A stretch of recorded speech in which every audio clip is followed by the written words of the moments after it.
because I was actually created in his image. So all those good things in me, all those good things in me came from God.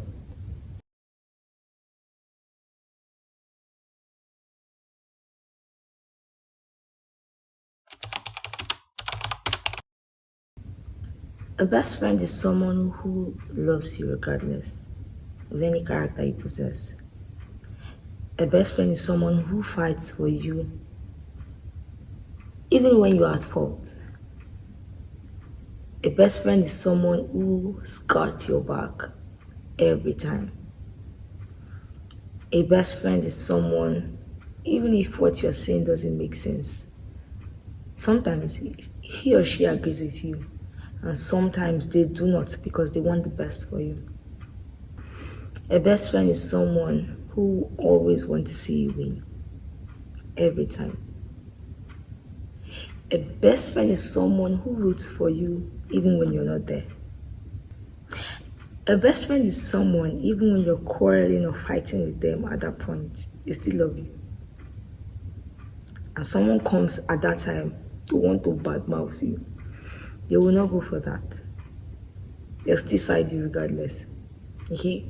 So a best friend is someone that looks for means to see you prosper, gives you good ideas, listens to you when you need a listening ear, speak to you when you need to be spoken to. A best friend is someone who shares their secret with you, and you also share yours with them. A best friend is someone who always wants to see you smile every time.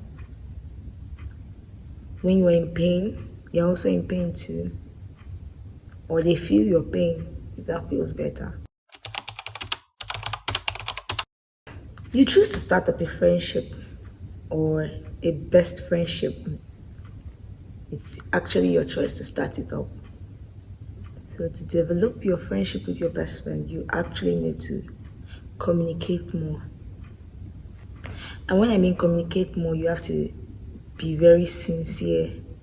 Share your utmost dark secret.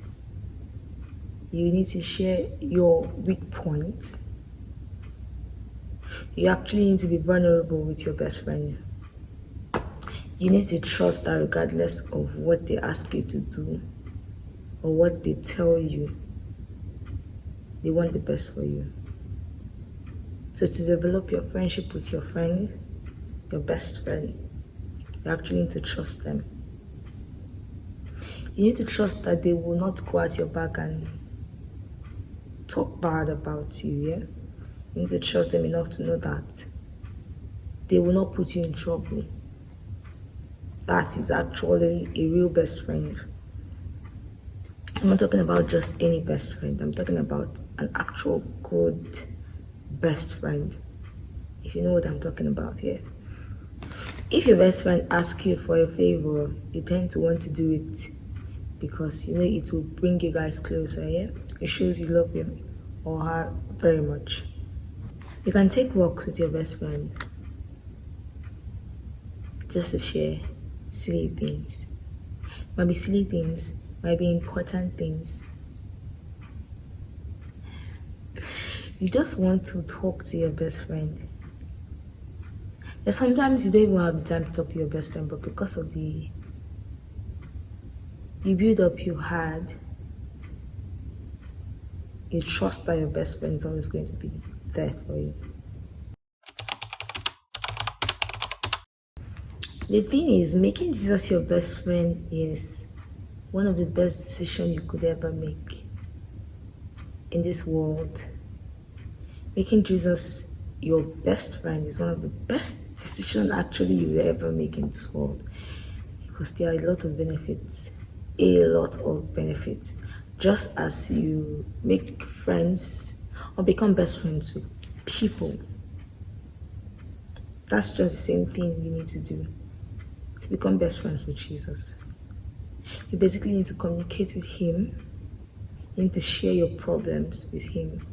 your silly problems with him, not just those regular problems, but those silly problems, those problems you feel that are too hideous to talk about with him. We tend to make him look like just our father, which he is, but he's more than a father. He can be anything you want him to be. And basically, one of the best things you can ever ask God to be to you is your best friend, because with the world view of best friend, or with the world view of who a best friend should be, you can see what a best friend does for someone, or you can see a list of things I've spoken about best friends. They always want to see you win. They will always give you heads up, yeah? Same as Jesus, which, who? Same as Jesus, who is the creator of the whole world. Making him your best friend will surely be the Making him your best friend will surely be the best decision you ever make in this life and afterlife. I made Jesus my best friend by choosing to be so vulnerable to him. I shared all my problems with him. When I'm tired, I tell him I'm tired. When I need help, I ask for help. I basically just always showed up when he needs me or when I need him. I chose to show up every time. It was a choice, actually. Everything starts with your choice, or everything starts with you choosing. You have to choose to want to always be best friend. Just as how you created friendship with your best friend on earth. You chose, you loved the company of that person. You chose to love the company of that person, or you believed you would enjoy the company of that person. And then you actually became friends and seeing common things you liked about the person, common things you guys share. So why don't you see common things you share with God, or common things you like? And the sweet thing is, everything you are, God is. Everything you love or like, God loves and like. Okay? Because I was actually created in his image. So all those good things in me, came from God. He put them in me. So if he put them in me, it's better I go to him to be best friends. I'm not saying don't be best friends with people in the world. Of course, they are closest to me than God, yeah? I could see them. I could not see God. And we were all created in the image of God. So I'm basically seeing God with everybody, yeah? But there's this other kind of friendship you create with Jesus that you really don't have to see him to trust him. You really don't have to see him to obey his word. Because your best friend would not want to put you in trouble when they ask you to do something. It was and will always be for your good when they ask you to do something, yeah? So why don't you do it when God asks you to do it? Why don't you just trust him that whatever he's asking you to do is for your own good? It's not for just his pleasure. Everything he has done was for you. Everything he did was for you because he loves you. So being best friend with God pays a lot. Being best friend with God has so much benefit that I have experienced, okay, firsthand. I've experienced God's best friend-ish character, if that makes sense. I've experienced God being all that a best friend could be to me. One time he delayed me from going to school early, and I was like, oh, I have a class by 8:30. Why are you delaying me? Why is this happening? But because of I understood, I don't understand every time, but it's a conscious decision that I made to always understand that he means well for me. He won't just put me in trouble. He won't just want me to suffer. So why should I not just be careful? Why shouldn't I just trust him? You see, one of the things you need to do, the biggest thing you need to do is to trust him. Okay, so I trusted him enough, and then when I got to school that day, it was like I was just in time for anything. I was not even late for anything. The lecturer wasn't around, so he knew that if I was going to school, I was just going to school to waste most of my time. He told me beforehand a lot of instance that has happened in my life. This can only be done by your best friend. This can only be done by someone you share a relationship with. Yeah. And being best friend with God is not just so hard the way people paint it to be. It can be so simple and so real and so heartfelt. Just as you feel with your best friend, just as you try so much to impress your best friend, not for negative reasons, of course, but because you actually love them, yeah? That's how it is with God. When he sees this genuine love you have for him, surely he wants to just do everything for you. He wants you to just get everything.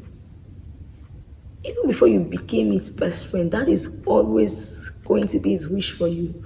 And he wishes above all things that you prosper and be in good health. For his plans for you are that of good and not of evil. Even when you don't know about it, he knows that he has good plans for you. But it's so sweet when you are so close to him that you know everything that is going to happen. Even if you don't even know what is going to happen, you trust him enough to know that he's not going to land you in big trouble, or it's not going to put you in harm's way. You trust him enough to know all of this. Why won't you live a successful life? Why won't you live a very peaceful life when you have this kind of feeling with the creator of the universe? Okay? This is something I have been enjoying, and sometimes when I see some benefits of it, I'm just so happy. I'm just so joyful that I chose to be best friends with God. There was this funny time when I was so bent on starting a particular business in school. I wanted to do this, like I really wanted to do it, but Jesus was saying otherwise.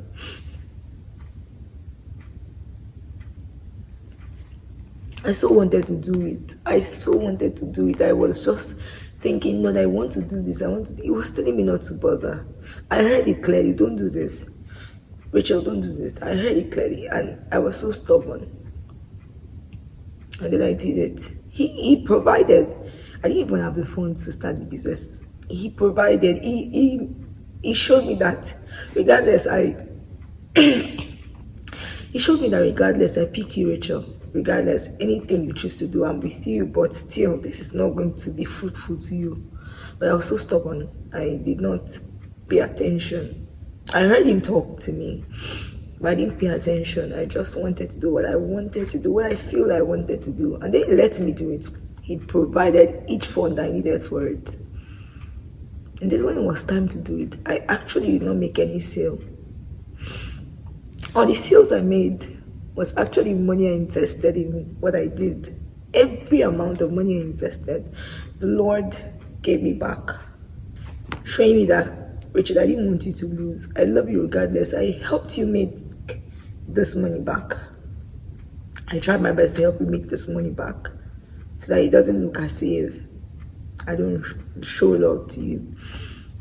I actually did not lose anything.